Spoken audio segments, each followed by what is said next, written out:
বাংলাদেশের মহান স্বাধীনতা ও জাতীয় দিবস উদযাপন করেছে সৌদি আরবের জেদ্দার বাংলাদেশ কনসুলেট জেনারেল।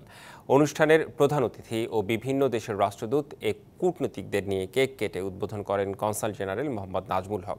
ছিল বর্ণাঢ্য সাংস্কৃতিক আয়োজন।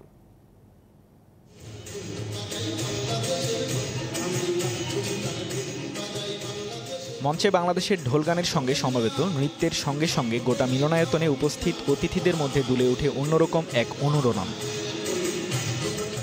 এরপর একে একে বাংলার গান পরিবেশন করেন শিল্পীরা। বিমুগ্ধ হয়ে পড়েন বিভিন্ন দেশের কূটনীতিকরা।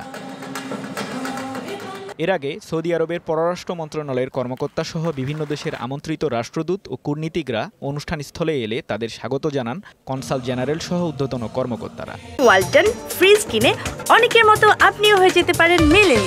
সেরা পণ্যের সেরা অফার। সংক্ষিপ্ত আলোচনায় কনসাল জেনারেল মোহাম্মদ নাজমুল হকের সভাপতিত্বে প্রধান অতিথি ছিলেন Mazen bin Hamad Al Himali. Consul general বাংলাদেশের স্বাধীনতার স্থপতি জাতির জনক বঙ্গবন্ধু শেখ মুজিবুর রহমানের প্রতি শ্রদ্ধা নিবেদন করে বলেন, বর্তমানে বাংলাদেশ একটি রোল মডেল হিসেবে পরিচিতি পেয়েছে প্রধানমন্ত্রী শেখ হাসিনার নেতৃত্বে। অনুষ্ঠান সঞ্চালনা করেন কমার্শিয়াল কাউন্সিল সৈয়দা নাহিদা হাবিবা। বঙ্গবন্ধু স্বাধীনতা যুদ্ধ ও 25শে মার্চের কালো রাতের গণহত্যা নিয়ে নির্মিত একটি ভিডিও চিত্র প্রদর্শন করা হয়।